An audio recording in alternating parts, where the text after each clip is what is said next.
আপনি তো কৃষকই না, আপনি ভুয়া কৃষক। না কৃষক আবার কথা বলেন। রাজাপুর শ্রীপুর মাগুরা শ্রীপুর মা কয় বস্তা পেঁয়াজ নিয়ে আসছেন? হলো 90 বস্তা 96 বস্তা 96 বস্তা। কাগজপত্র আমার আছে? বাড়ির মাল। মাথায় করে নিয়ে আসছেন না গাড়ি করে নিয়ে আসছেন? গাড়িতে আমি কোন গাড়িতে নিয়ে আসছেন? ট্রাকে নিয়ে আস, ট্রাকের কাগজ দেখান।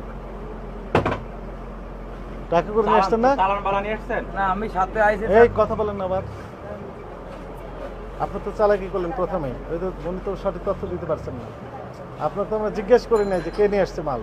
আপনি বলেন যে কৃষকের, মানে অ্যাভয়েড করার চেষ্টা করতেছেন। কৃষকরা তো চালান বালা নিয়ে আমার আসে। নামই বলি ট্রাকে করে নিয়ে আসছে না, উনি তো মাথায় করে নিয়ে আসেন 90 বস্তা 96 বস্তা মাল। মনে কর 5-6 জন মনে করার দরকার নাই তো। 5-6 জন মিলে এক গাড়ি নিয়ে আসে। আপনার মনে করার তো দরকার নেই, বাস্তব না, মনে করা না, তারপর মনে 5-6 করার জন কথা মিলে বলছেন এক গাড়ি নিয়ে আসে আপনি মনে করার কথা কৃষকরা। বলছেন। না না, আমি মনে করার কথা বলি আপনি না। তো বললেন মনে না করেন। না না, আমি মনে করার কথা বলি না। 4-5 জন মিলে এক গাড়ি নিয়ে আসে। মনে করেন বললেন না। না না না, মনে করা তো বলি না। আমার 4-5 সব জন রেকর্ড হয়ে মিলে গেছে। এক গাড়ি নিয়ে আসে। উনি কত বস্তা নিয়ে আসছেন বললেন? 96 বস্তা থামেন, আপনি 96 থামেন। বস্তা বললো। 96 বস্তা নিয়ে আসছেন।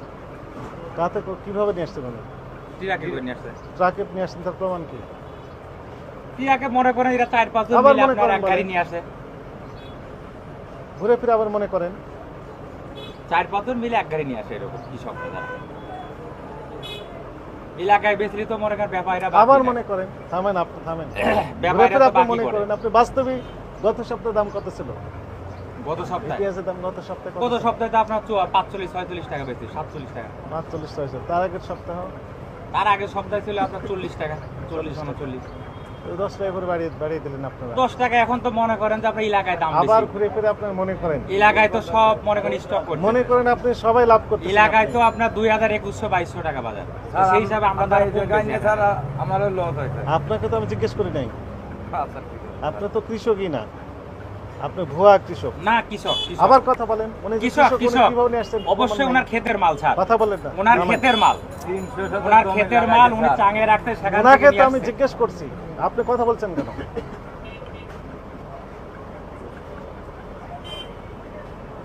আচ্ছা, উনি কৃষক, আপনি কোনো প্রমাণ ওকে একটু দেখান তো দেখি। ওনাকে আমি স্যালুট দেবো না। আপনি দরকারে একটা লোক পাঠা দেখেন এলাকায় আবার যে কথা উনার বলেন। ক্ষেতের মাল নাকি। উনি তো মাল চুরি করে নিয়ে আসেন, উনি কিনেও নিয়ে আসেন নাই। ওনার ক্ষেতের মাল উনি নিয়ে আসছে। এলাকায় ব্যাপারীদের কাছে বেচলি পারে বাকি। এজন্য টাকা এখানে দেনা ঢাকা ছাড়া আসে আর ওই বিক্রি ধরেন করে 2 যায়। কেজি দরকার বিক্রির নাই, এখানে একটা মনে করেন কম দামে বিক্রি করে যায়। আপনি মনে করেন এই কথাটা বাদ দেন। জি, প্র্যাকটিক্যালি তো আপনি দাম বেশি দিচ্ছেন। কেমনে দাম বেশি স্যার? এলাকায় তো কিনলে ওই যে পারে বললেন মনে করেন গত 52-53 সপ্তাহে- টাকা পড়ে। আবার মনে করেন ওই